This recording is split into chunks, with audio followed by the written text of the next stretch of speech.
Haleluya. Salam hai bergrace dalam Yesus Kristus, Bapa yang kekal.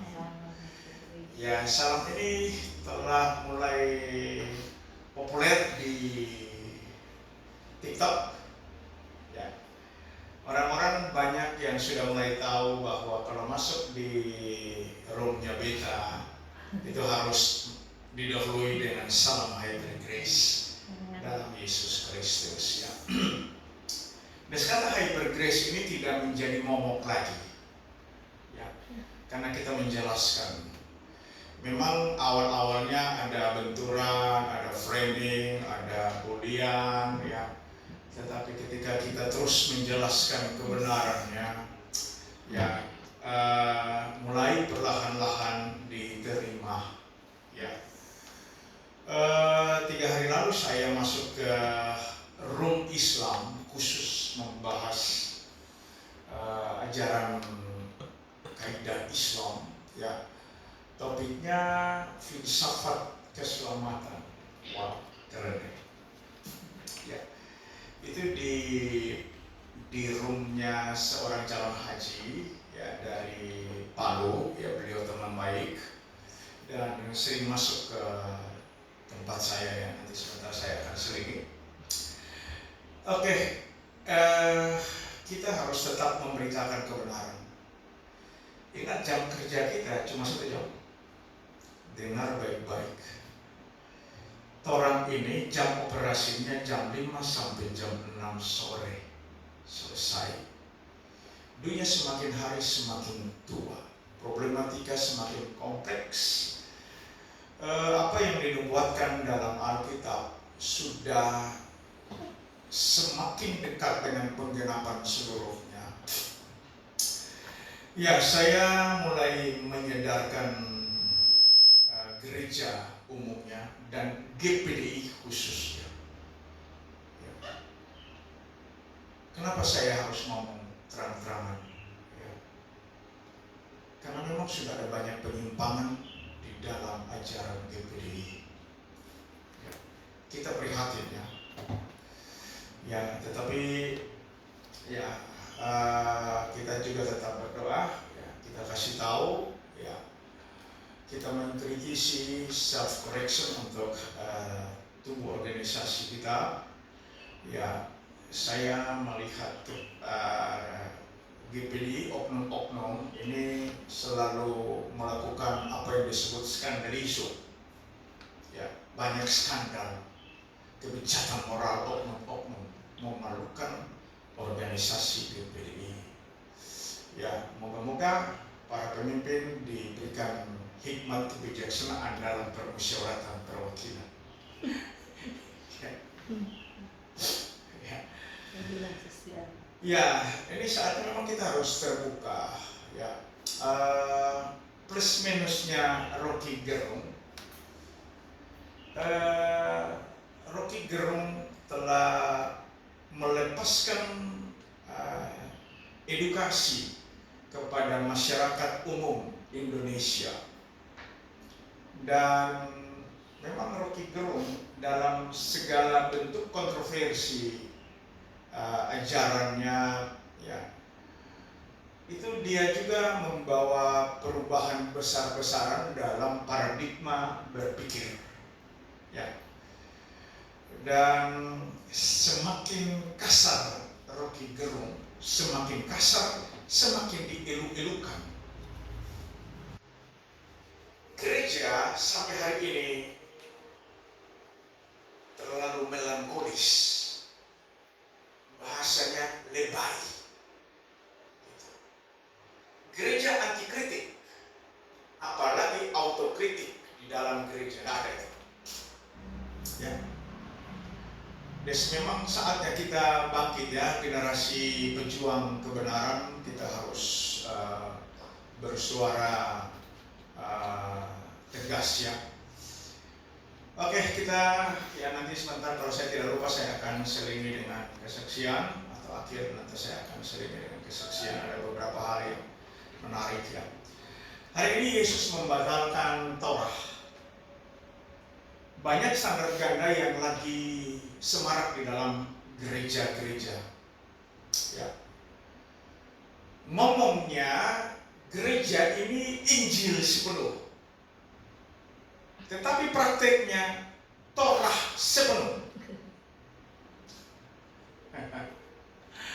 Ya, moga-moga ada pemimpin gereja yang nonton nanti, kemudian sadar dan bertobatlah, karena kerajaan Yesus sudah sangat dekat. Ya. Kita harus melanjangi dosa. Oke. Kita akan baca bersama-sama. Ya, kalau tidak keberatan berdiri. Ya, karena ya ini akibat sudah kenyang lebih dulu, jadi biasanya sudah naik sampai di mata. Di Efesus pasal 2 ayat 11 sampai 15. Saya akan baca ayat 11-nya, kemudian jemaat Tuhan Yesus akan membaca 12 dan kita akan sama-sama baca di ayat yang ke-15. Oke. Demikianlah firman Tuhan. Karena itu ingatlah bahwa dahulu kamu sebagai orang-orang bukan Yahudi menurut daging yang disebut orang-orang tak bersunat oleh mereka yang menamakan dirinya sunat, yaitu sunat lahiriah yang dikerjakan oleh tangan manusia, bahwa waktu itu kamu tanpa Kristus tidak termasuk keluarga Israel dan tidak mendapatkan bagian dalam ketentuan-ketentuan yang dijanjikan, tanpa pengharapan dan tanpa teos di dalam dunia. Tetapi sekarang di dalam Kristus Yesus, kamu yang dahulu jauh sudah menjadi dekat oleh darah Kristus. Karena Dialah damai sejahtera kita yang telah mempersatukan kedua pihak dan yang telah merubuhkan tembok pemisah, yaitu perseteruan. 2, 3. Sebab dengan matinya sebagai manusia, ia telah membatalkan hukum Taurat dengan segala perintah dan ketentuannya untuk menciptakan keduanya menjadi satu manusia baru di dalam dirinya, dan dengan itu mengadakan damai sejahtera. Dengan itu. Oke, silakan duduk. Terima kasih. Haleluya.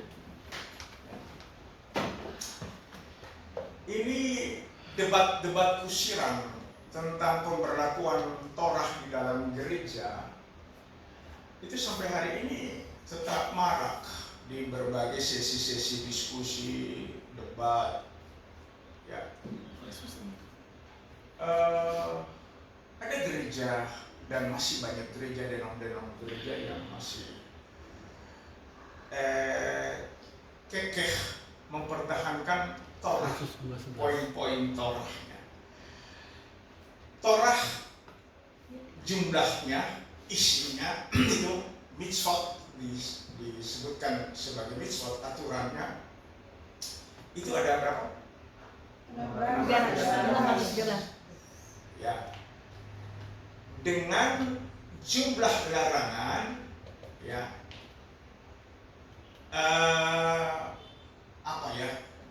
perintah melakukan itu ada 200-an ya. Yang larangan itu ada 365. Nah, dikurangi saja lah. Kira-kira berapa ya? Ya. Jadi larang 365 ya, jumlah hari dalam setahun. Kemudian ada bagian-bagian lagi ya. Mitzvot itu ada bagian-bagian lagi ya, nanti kalau kita mau belajar secara detail ya. Tetapi kalau kita periksa, nah sekarang Pak Erik tolong bantu ya. Mari kita perhatikannya. Ayat kuncinya adalah sebab dengan matinya ya. Sebab dengan matinya, RAI ngawur lagi di sini ya. Moga-moga rekaman ini bisa menggelitik para penerjemah RAI atau menyampaikannya kepada mereka supaya mereka sadar dan bertobatlah. Ya. Sebab dengan matinya sebagai manusia ini Elahi salahnya. Ini bahasa aslinya. Sarki. Sarki itu daging. Oh. Matinya sebagai daging. Itu dijadikan dosa di dalam daging. Sebab kalau manusia utuhnya disebut antropos. Antropos terdiri dari roh, jiwa, dan tubuh. Logika linear sederhananya, kalau Yesus ya dalam antropos berarti Yesus berdosa secara roh, jiwa, tubuh. Ini yang harus kita waspadai. Ya. Matinya sebagai daging. Ya. Ia telah membatalkan hukum Taurat dengan segala perintah dan ketentuannya. Ini hukum Taurat bahasa Yunaninya atau hukum saja itu nomos. Ya. Nomos dengan segala perintah, entole. Coba betul nggak? Ya. Autoheis can ini di atas ya. Di kanan bawah. Ya, ya entole. Ya, komitmen, perintah. Ya. Perintah dan dogmatikanya. Betul kan? Ya. Jadi dengan matinya Yesus dia membatalkan. Yesus yang membatalkan. Paulus tidak mampu membatalkan karena Paulus bukan sumber segala sumber hukum.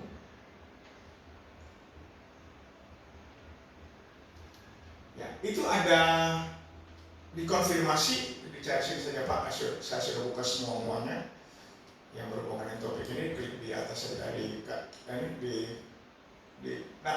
bukan tadi, tapi di panahnya supaya terlihat. Klik, ya. Panah yang ke bawah. Ya, panah menghadap bawah. Ya, itu di Roma 3 ayat 33 ya, kalau nggak salah ya. Roma 3 ayat berapa? 31 ya, 31. Oke. Ya. Jika demikian, apakah kami membatalkan hukum Taurat karena iman? Sama sekali tidak. Sebaliknya kami meneguhkannya. Ya. Ini pakai kata yang sama, katergeo. Ya. Katergoimen. Ya. Gomen. Katergeo. Paulus tidak mungkin punya wewenang membatalkan hukum Taurat. Yesuslah yang punya wewenang. Dalam bahasa hukum yang saya tahu sedikit, ya, ujungnya hukum membatalkan hukum. Narasumber hukum membatalkan produk hukum. Itu yang saya tahu. Ya. Hukum tertinggi membatalkan hukum di bawahnya. Jadi tidak mungkin hanya berkicau lalu seseorang mengatakan hukum di bawah sudah batal. Nggak bisa. Yesus adalah sumber hukumnya. Yesuslah yang memberikan Torah untuk bangsa Israel. 613 perintah dalam Torah. Ya. Itu sudah dibatalkan. Dinyatakan tidak berlaku lagi. Coba tolong dicari Pak, katergeo ini atau katergeses ini artinya apa? Ya, ini katergeo. Ya. Ini to be entirely useless. Ya. Artinya secara keseluruhan tak berguna, useless. Ya. Kemudian to render entirely useless. Ya. Jadi dia menunjuk kepada sesuatu yang memang sudah tidak ada gunanya sama sekali. Kenapa kita mesti bikin? Ya. Kenapa gereja mesti bikin? Sebab prinsipnya salah satu, salah semua. Itu ada di mana kamu? Coba lihat di Galatia ya. Galatia pasal berapa ya? Kalau kamu bikin satu, kamu harus melakukan semuanya. Galatia 5 ayat 3 kalau tidak salah.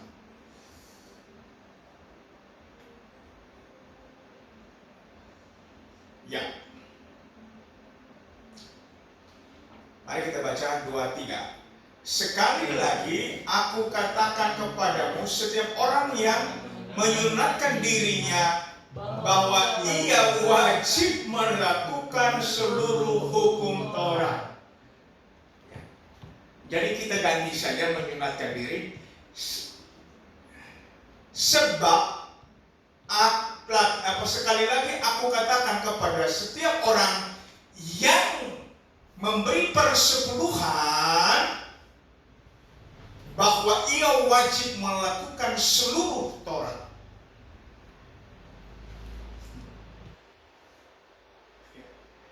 Kemudian satu lagi saya mau tambah. Ini kan tinggal menyesuaikan saja teksnya. Ya. Sekali lagi aku mau katakan bahwa setiap orang yang mempraktekkan minyak urapan, ia wajib melakukan seluruh hukum Taurat. Ya, ini minyak urapan ini salah satu bentuk kalau minyak urapan dipraktekkan itu disebut apa? Skandalizo. Itu skandal. Ya. Kalau ajarannya disebut plane. Itu kata benda, plane. Ya. Atau kata kerjanya planau. Kata kerjanya planau. Ya.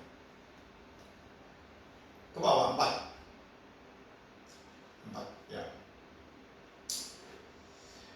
2-3 kita baca. Kamu lepas dari Kristus jikalau kamu mengharapkan kebenaran oleh hukum Taurat. Kamu hidup di luar kasih karunia. Jadi Yesus menguncinya dengan cara menggenapi semua tuntutan Taurat. Ya. Di atas salib, di atas kayu salib, dia berkata apa? Sudah diselesaikan. Apa yang diselesaikan? Tuntutan Torah semua sudah diselesaikan. Dia tidak bercacat dalam melakukan Taurat. Sampai-sampai dia tantang kepada ahli Taurat dan Farisi, tunjukkan satu saja kesalahan, maka kamu berhak melempari aku dengan batu. Tunjukkan satu saja.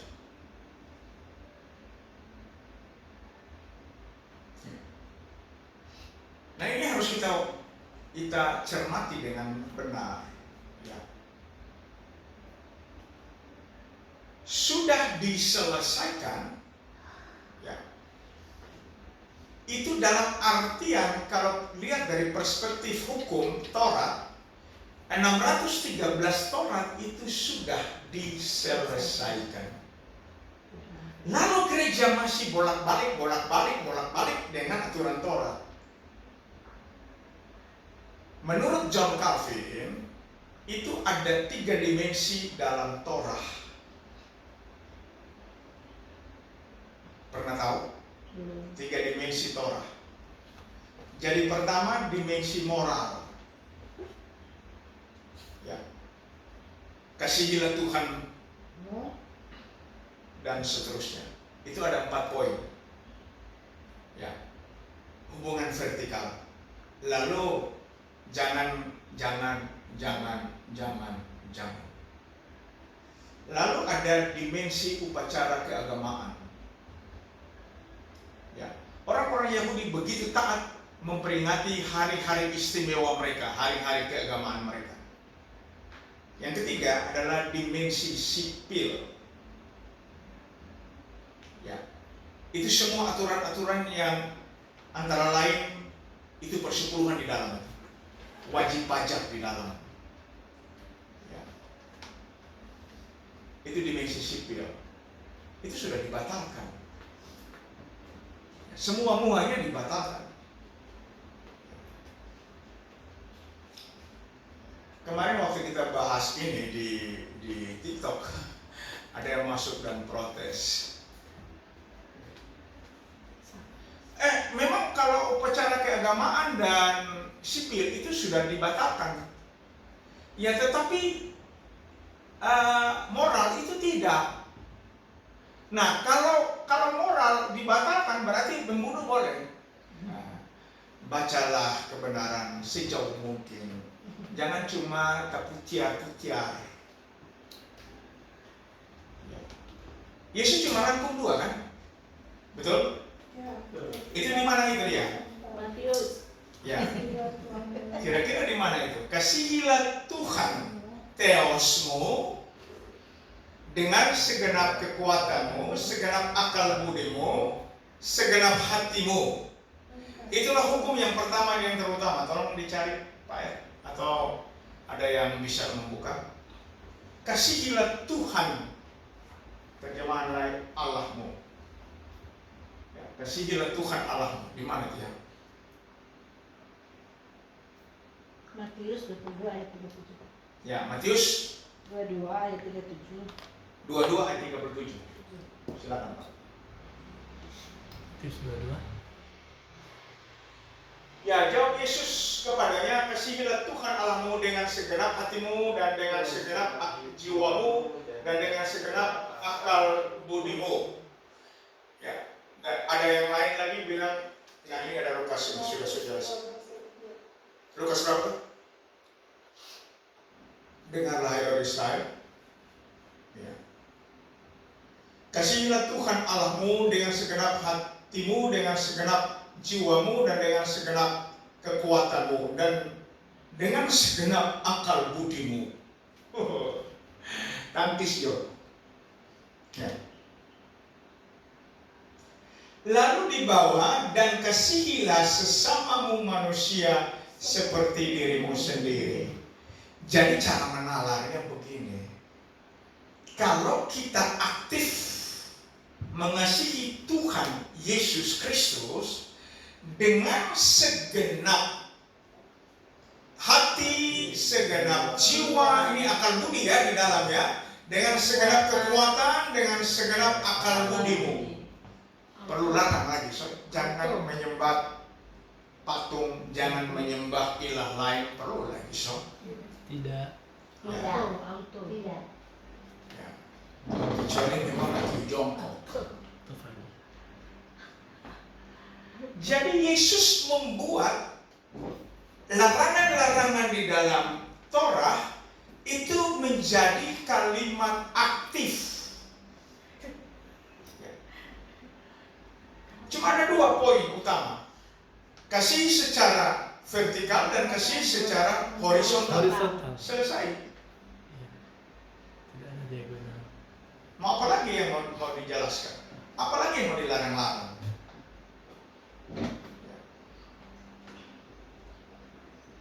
Jadi Yesus membatalkan itu 613, kita tidak mampu baking 1 harus baking semua. Kasih persepuluhan Anda pun harus sunat. Tanya pendeta-pendeta yang mau perpuluhan susunat belum? Sudah. Iya kan? Ini yang harus kita cerdasi. Jangan kita cuma bisa mengaji. Mengaji ini fatal. Modal mengaji, lalu menjadikan mengaji ini sebagai suatu paradigma teologis yang absurd. Ini kacau. Kita harus kaji. Nah, kenapa Yesus tidak pungut persepuluhan? Ya.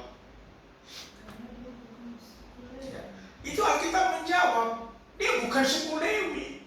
Berani Yesus suruh murid-murid tagih persepuluhan, dia tidak akan naik salib.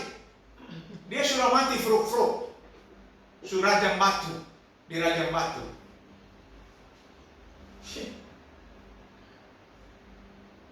Karena yang berhak menerima persepuluhan itu hanya suku Lewi. Di dalamnya ada imam besar Harun. Di bawahnya ada imam-imam kepala. Lalu ada imam-imam. Lalu ada Lewi pekerja. Lalu ada janda-janda, anak-anak yatim, orang asing. Ada banyak kelompok masyarakat Yahudi yang harus menerima persepuluhan. 11 suku diwajibkan memberi persepuluhan kepada ini beberapa kasta dalam masyarakat ini.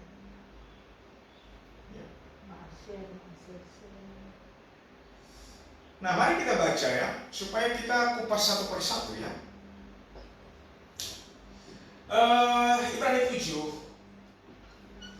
Ibrani 7 ayat 3 ya.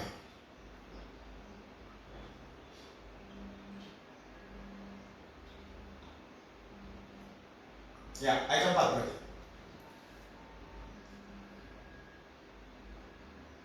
Satu lagi, 5. Oke, nah ini di sini. Ayat 5. Mari kita baca 2, 3. Dan mereka dari anak-anak Lewi yang menerima jabatan imam mendapat tugas menurut hukum Taurat untuk memungut persepuluhan dari umat Israel yang itu dari saudara-saudara mereka, sekalipun mereka ini juga adalah keturunan Abraham. Pungut persepuluhan itu menurut hukum Taurat, bukan hukum gereja. Ini ayat firman, jangan dimutilasi lalu dirubah-rubah, dimodifikasi. Ya, ini susah. Ya.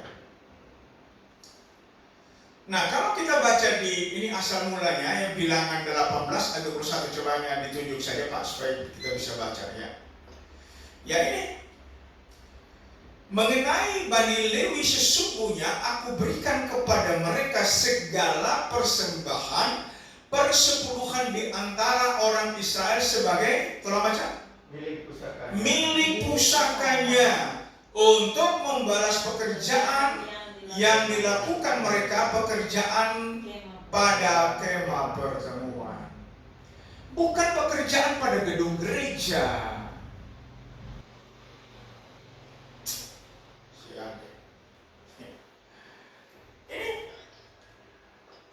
Aku memberikan kepada mereka segala persembahan persepuluhan. Tuhan Yahweh sendiri yang memberikan kepada Bani Lewi segala persembahan persepuluhan. Menjadi apa nih? Sebagai milik pusaka. Milik pusaka orang kok dirampok. Tolong gugat pengadilan lah.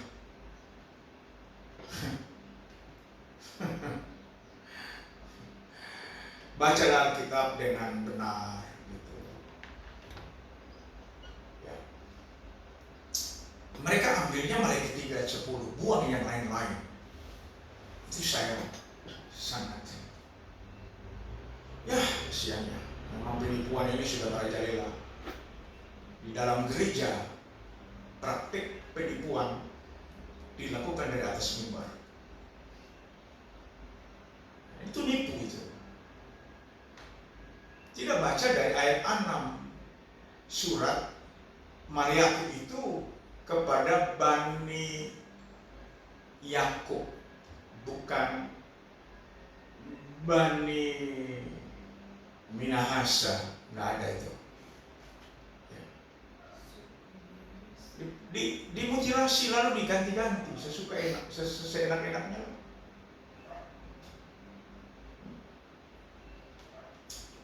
Ya, moga-moga video ini terekam dengan baik dan membuat para penagih persepuluhan yang tidak memiliki hak legalitas dari Alkitab bertobat, karena kerajaan Yesus sudah sangat dekat. Amin. Ya, kemudian kita lihat ke ayat 14 ya. Silakan. Kenapa Yesus tidak nagih persepuluhan? Ini alasannya. Oke, kita baca 2-3. Sebab telah diketahui semua orang bahwa Tuhan kita berasal dari suku Yehuda, dan mengenai suku itu Musa tidak pernah mengatakan suatu apapun tentang imam. Yesus bersuku Yehuda. Tidak mungkin Yesus tadi persepuluhan. Tidak mungkin. Lalu dengan kebodohan tingkat tinggi, ya ini kebodohan tingkat tinggi, ya. Mereka tanya, bro, di mana ada ayat yang Yesus melarang memungut persepuluhan? Sian, betul. Kita memang sering ya dongkol juga. Ya. Kenapa bodohnya ini sudah mencapai level terendah? Ini bodoh mencapai level terendah. Ya, kalau ada orang bilang akiu jongkok, itu masih bagus kalau jongkok. Akiu tengkurap. Masa hal yang paling mudah begini tulis jelas-jelas kau tak mengerti? Kan aneh deh. Aneh banget. Iya. Nah, sekarang kita pindah berikutnya. Ini saya hanya kasih 2 poin saja. Persepuluhan dan minyak kurapan. Kemarin saya lihat ada satu opak ya. Dia bawa TikTok dan waduh, dia angkat minyak urapan. Saya sudah membuat minyak urapan. Ya, jadi kalau ada yang ingin memilikinya, silakan kirim message-nya. Ya, nanti akan saya kirimkan gratis. Tolong jangan dijual, dipakai saja. Nanti kalau disimpan, kalau Anda mau pakai, Anda langsung oleskan saja. Karena ini sudah diurapi, sudah didoakan. Ngeri. Ya. Minyak urapan itu ada di mana ya?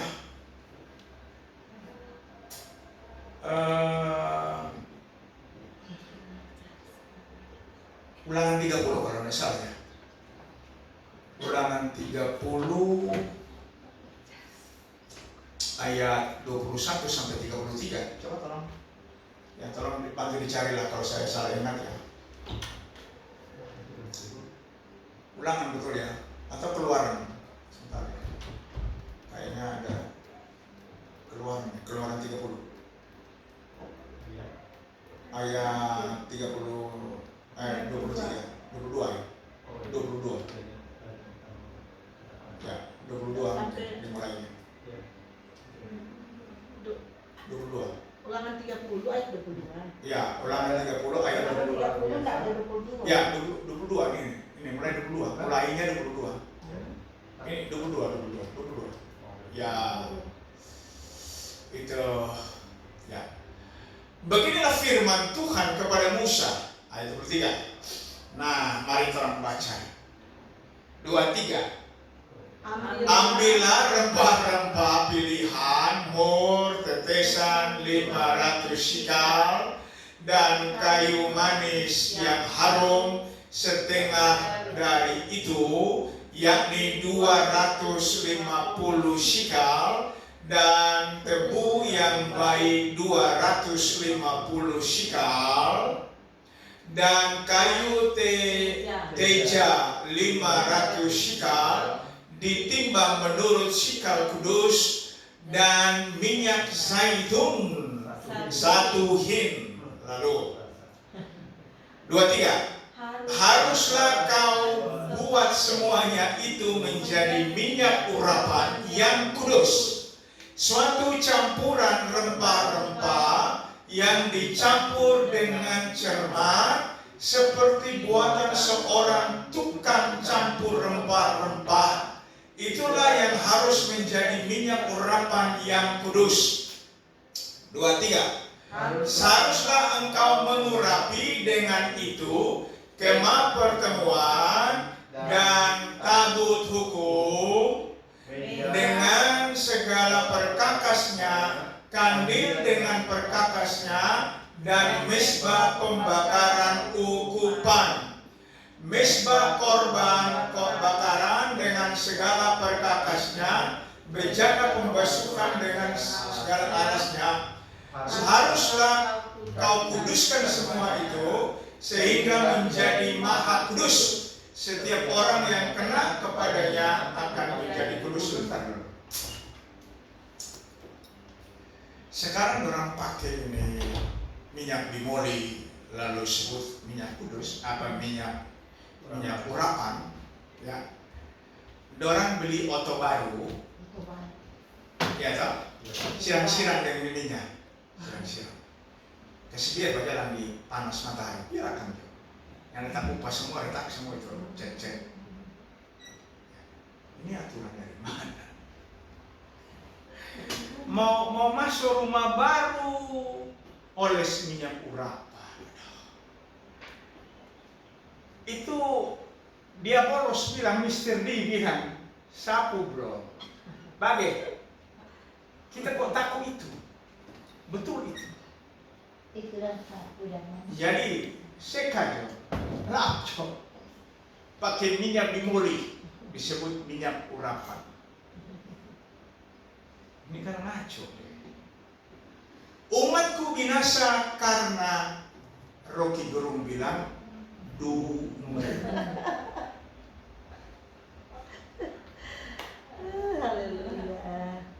Iya toh. Iya. Ya, jadi karena Rocky Gerung ada yang bilang dumu, padahal Alkitab sudah bilang ulang-ulang dumu ada di Alkitab.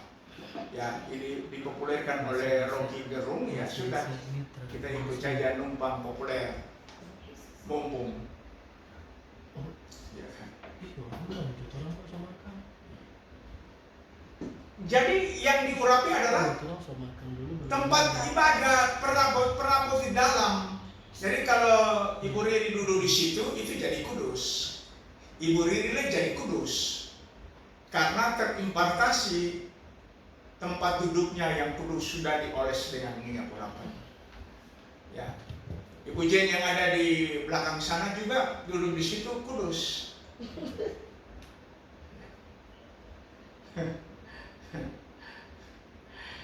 Kalau yang begini, darah Yesus tak perlu kau percaya lah. Nggak perlu kan? Ngapain darah Yesus? Pakai minyak saja tuh. Ini pemberhalaan yang masuk dalam gereja. Minyak urapan telah menjadi berhala. Oke, lanjut. Masih lanjut ke bawah. Ya. Lanjut kita baca. Engkau harus juga mengurapi dan menguduskan Harun dan anak-anaknya supaya mereka memegang jabatan imam bagiku. Pelantikan imam besar dan imam-imam itu pakai minyak urapan. Tidak bisa dijadian, tidak bisa. Oke, lanjut. Nah, ini penting kita perhatikan. 2-3. Dan kepada orang Israel haruslah kau katakan demikian, inilah yang menjadi minyak urapan yang kudus bagiku di antara kamu turun-temurun. Mengerti enggak sih? Kan ini untuk Israel turun temurun, bukan untuk waseng. Bukan untuk para tonaas di Minahasa. Apalagi untuk orang Rote kasih. Jauh api dari panggung. Terlalu jauh. Jauh panggang dari api. Oh, yang mana juga? Memang sudah tersal dari awal. Bercanda. Jauh panggang dari api, betul. Ya. Lanjut. 2, 3. Kepada badan orang biasa janganlah minyak itu dicurahkan, dan janganlah kau buat minyak yang semacam itu dengan memakai campuran itu juga. Itulah minyak yang kudus dan haruslah kudus bagimu. Kepada badan orang biasa jemaat janganlah minyak itu dicurahkan. Dan tidak boleh buat kopiannya. Begitu toh? Ya, kecuali orang yang hati tengkurap ya, memang tidak akan mengerti ini. Tidak akan mengerti. Ini sederhana sekali. Tidak boleh duplikasi, tidak boleh. Ya. Negara terbesar dalam hal menduplikasi itu negara mana? Cina. Ya? Cina. Cina. Sibuk kita lah. Cina. Bahkan di Cina yang terhebat di dunia soal kopi-kopian, duplikasinya boleh. Barangnya bikin baju ini, mampus ya. Pastor, kita ingat sekali tuh waktu dia ibadah, sempat ibadah di Kenapa? sempat ibadah di karismatik, itu ayat yang orang pakai itu di Wahyu. Tetapi janganlah kau rusakkan apa? Minyak dan anggur. Itu. Anggur. Minyak dan anggur, tapi janganlah rusakkan minyak dan anggur itu. Wahyu. Minyak urapan? Iya, jadi waktu kita tanya sempat ada Ya. belum jelas. Nanti kita sampai di sananya. Minyak dan cap tikus. Minyak dan tikus. Ya, lanjut. Oke, lanjut. Orang baca yang terakhir. 2, 3. Orang yang mencampur rempah-rempah menjadi minyak yang semacam itu atau yang membubuknya pada badan orang awam harus dilanyakkan di antara bangsanya. Ya Tuhan Yesus, ampunilah mereka karena mereka tahu apa yang mereka perbuat.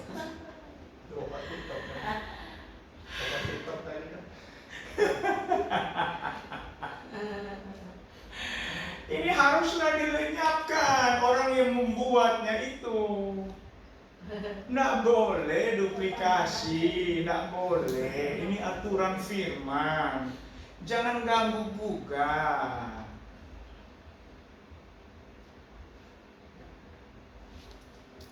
Ini dasar biblikalnya, minyak urapan, the anointing oil.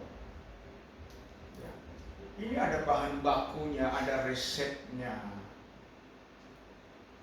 Nah, kalau untuk minyak dan anggur itu kan bahasa figuratif.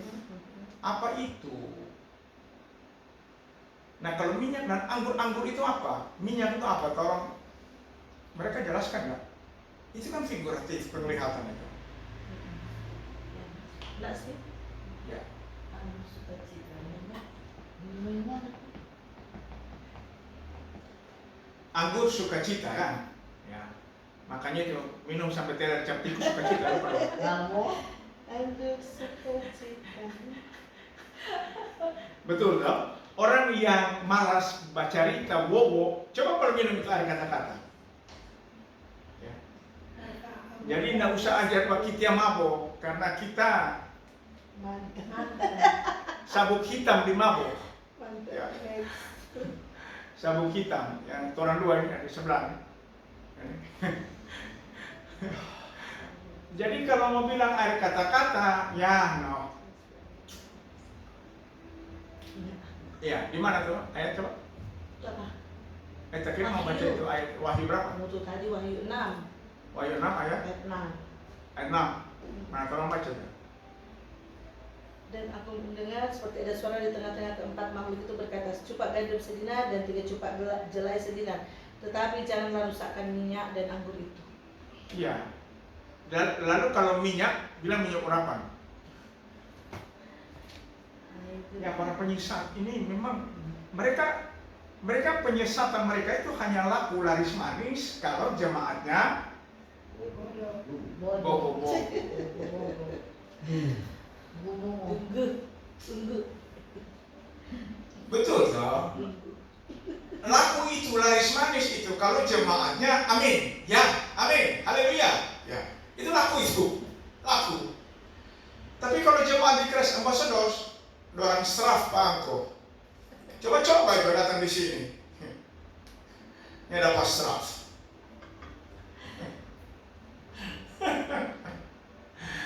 Oke ya. Jangan rusakkan minyak dan anggur. Ya, begitulah.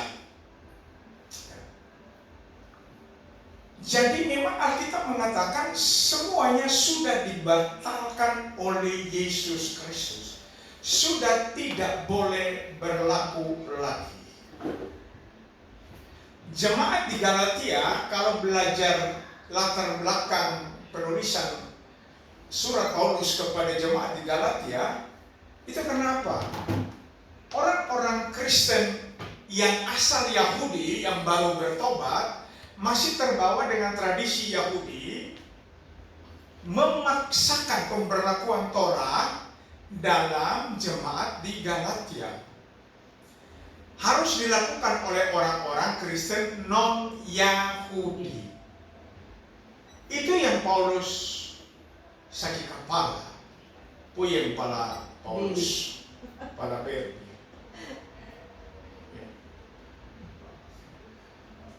Dan dia sudah mengatakan katargeo itu menyatakan bahwa hukum Taurat itu tidak berlaku lagi, tidak punya efek lagi, itu pastinya. Lalu para pembantah sia-sia ini mengatakan begini, Yesus datang bukan untuk meniadakan hukum Taurat. Di mana tuh dia kan? Di Matius pasal 5, stop. Ya, ayat 17, coba lihat dulu. Pokoknya dekat-dekat situ sudah lah. 5 ayat 17 kalau nggak salah. Atau ada 23. Matius 5 ayat Ya, 17 ya. 17. Oke, kita baca 23. Janganlah kamu menyangka bahwa aku datang untuk meniadakan hukum Taurat atau kitab para nabi. Aku datang bukan untuk meniadakannya, melainkan untuk menggenapinya. Ini meniadakan yang berlaku ini, dia bilang sudah tidak boleh berlaku lagi. No, tidak seperti itu. Lihat bahasa aslinya. Ini pakai apa? Katalisa ya, meniadakan. Coba lihat, katalisa. Betul ya? Ya, kataluo. Ya, luson, menghilangkan. To demolish. Ya. Menghancurkan. Ya. Untuk apa? Ini? Ya, destroy. Menghancurkan. Yesus datang pada waktu pertama kali itu bukan untuk menghancurkan itu Torah, no. Dia menggenapi, maksudnya apa? Semua tuntutan Torah yang tidak bisa dilakukan oleh Israel, Yahudi, Yesus bikin. Makanya Yesus bilang ke orang Yahudi, tunjukkan satu saja salah. Tunjukkan, menurut Torah, satu saja salah. Kamu berhak melembahi aku dengan batu.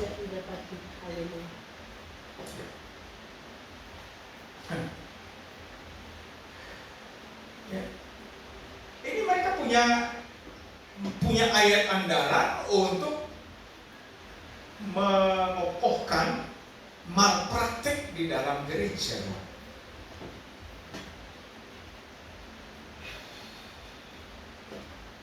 Makanya cobalah berjalan itu, ya om pendeta, gembala-gembala, berjalan lebih jauh lah supaya jangan terlalu cetek dalam memahami ini.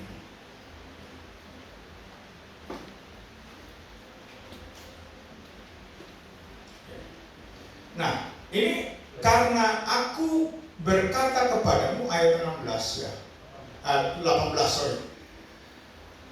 Karena aku berkata kepadamu, sesungguhnya selama belum lenyap langit dan bumi, satu iota atau satu titik pun tidak akan ditiadakan dari hukum Taurat sebelum semuanya terjadi. Ya iya. Ini letter-letter kok. Taurat berlaku di tengah-tengah bangsa Israel. Nah, Taurat itu hanyalah penuntun kita sampai Kristus datang. Tolong baca dulu Ibrani 10 ayat 1. Ini kita sudah buka di atas ini Pak. Dicari saja, mungkin kita sudah ada semua situ ya. Cari Ibrani 10 ayat 1. Di mana? Ya. Di dalam hukum Taurat. Ya, 2, 3. Di dalam Torah, hukum Torah hanya terdapat bayangan saja dari keselamatan yang akan datang, bukan hakikat dari keselamatan itu sendiri. Karena itu dengan korban yang sama yang setiap tahun terus-menerus dipersembahkan, hukum Taurat tidak mungkin menyempurnakan mereka yang datang mengambil bagian di dalamnya. Galatia 3 ya, coba lihat sini mungkin saya sudah lupa lagi. Ya, ada Galatia 3 atau Galatia 4 ya? Ya, Galatia 3. 2, 3. Jadi hukum Taurat adalah penuntun bagi kita sampai Kristus datang supaya kita dibenarkan. Ya, ini sebenarnya melalui iman. Coba perhatikan di sini. Bukan karena iman, karena yang menyelamatkan itu Kristus penyebabnya, bukan iman. Ya. Ini pisteo, ina, ek. Di bawahnya apa? Pisteo. Dia punya kata hukumnya apa? Ek ya. Ini apa artinya? Out. From out. Ya. From among.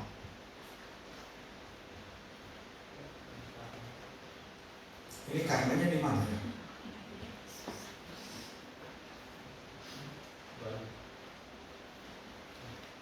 Bayi. Ini bayi. Ya. Ya. Ini sebenarnya yang lebih tepat terjemahannya melalui iman. Ya, bukan karena iman.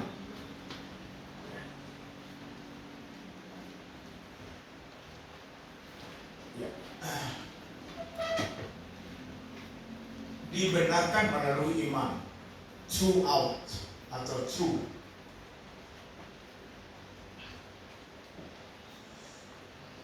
Karena Kristus penyebab keselamatan itu. Mungkin lebih tepat apa? Bayi di sini ya. Ya. Bayi. Oke. Jadi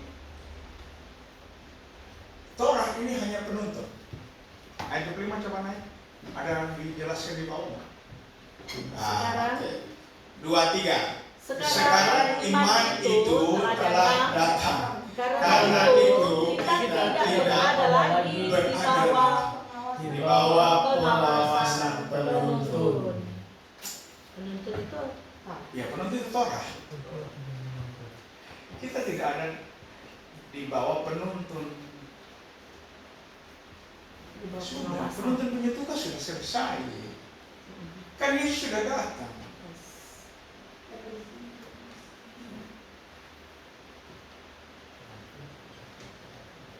Coba Roma pasal 3 ayat 19.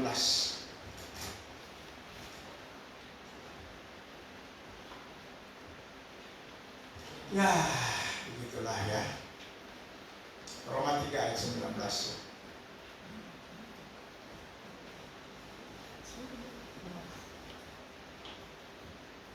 Oke, 2-3. Tetapi kita tahu bahwa segala sesuatu yang tertulis tercantum dalam kitab Torah ditujukan kepada pendeta-pendeta yang hidup di bawah hukum Taurat, supaya tersumbat setiap mulut dan seluruh dunia jatuh ke bawah hukum Theos. 20. Ya. 2-3. Sebab tidak seorang pun yang dapat dibenarkan di hadapan Theos oleh karena melakukan hukum Taurat, karena justru oleh hukum Taurat orang mengenal dosa.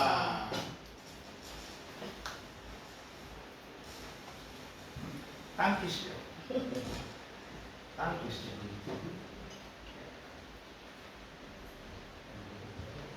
Jadi kalau Yesus sudah batalkan, lalu ini pendeta-pendeta ini, aduh. Kenapa Anda harus membangun kembali apa yang sudah dibatalkan oleh Yesus?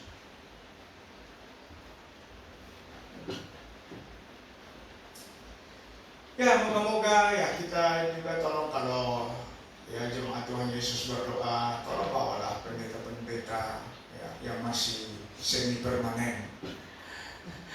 Ya, ini kan semi permanen ya. Kasih karunia ya iya, Torah ya iya. Itu kan semi permanen. Ya.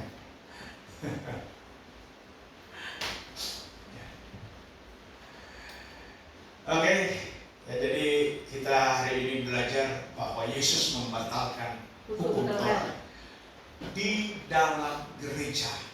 Yesus tidak membatalkan hukum Taurat di dalam Israel. Tidak ya. Gereja. Ya. Jadi jangan misunderstood. Ya. Jangan salah mengerti. Yesus tidak membatalkan hukum Taurat dalam bangsa Israel. Mereka masih berlaku. Sampai sekarang. Ya, hukum Taurat itu masih berlaku sampai sekarang di dalam Israel. Tetapi Yesus menyatakan hukum Taurat itu tidak berlaku, tidak punya efek lagi. Lalu ada yang dongeng deru harut begini argumentasinya. Oh ya, memang efek dari hukum Taurat tidak berlaku, tetapi bukan berarti tidak dilakukan. Nah, coba. Ya. Jadi gereja mesti bikin. Ya, kalau salah itu tidak ada hukum cambuk lagi, lempar batu lagi, nah. Ya, ini dia. Ini double standar. Ya.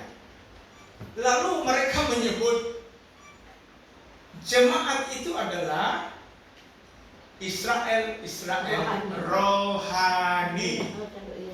Yang harusnya membawa persepuluhan rohani. Cocok Pak? Kan Israel rohani toh. Bawa persepuluhan rohani. Itu Pak Edi tidak marah. Buat lebih rohani. Diterima oleh lebih rohani. Ya, diterima oleh Lewi rohani. Begitu. Oh, haleluya. Yesus angkat berapa jawatan? 5. 5. Yang sekarang di denom-denom gereja? 1. Cuma 1. Dari Negeri. Apa?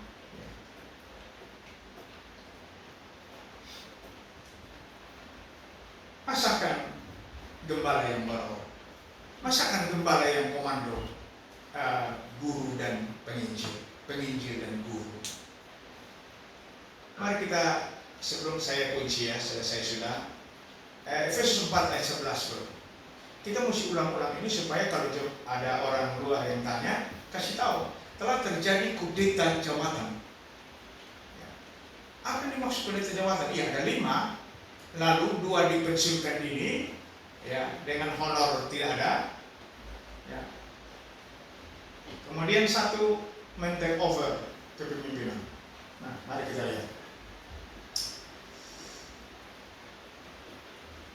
Oke, 2, 3. Dan ialah yang memberikan baik rasul-rasul maupun nabi-nabi, baik pemberita-pemberita Injil maupun gembala-gembala dan pengajar-pengajar untuk memperlengkapi orang-orang kudus bagi pekerjaan pelayanan, bagi pembangunan tubuh Kristus. Terus sampai kita semua telah mencapai kesatuan iman dan pengetahuan yang benar tentang anatheos, kedewasaan penuh dan tingkat pertumbuhan yang sesuai dengan kepenuhan Kristus. Titik saja di situ. 5, diperlukan supaya kita sampai kedewasaan. 2 dipotong, jangan harap kita jadi dewasa. Betul nggak? Betul.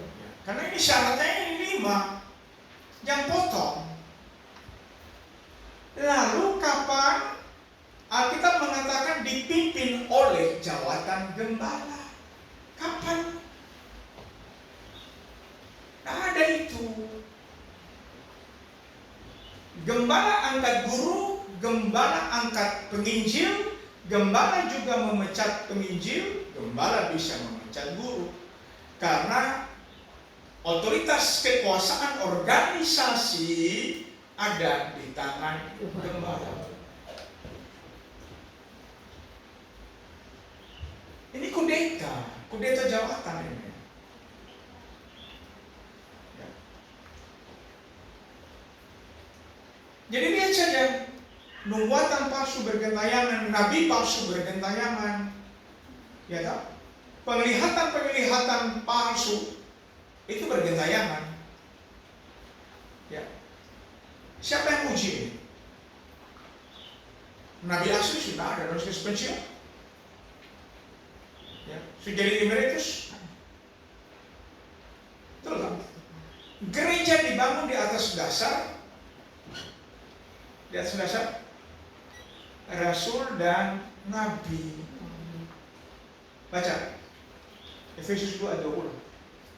Kita mesti tahu persis ya. Jadi kalau orang memberikan penjelasan, mengcounter penyesatan, harus tahu. Ya.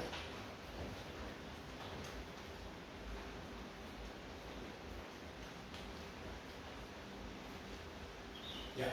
Yang dibangun di atas dasar para rasul dan para nabi dengan Kristus sebagai batu penjuru, dengan Yesus sebagai batu penjuru. Yang macam-macam kok. Jangan angka-angka diri.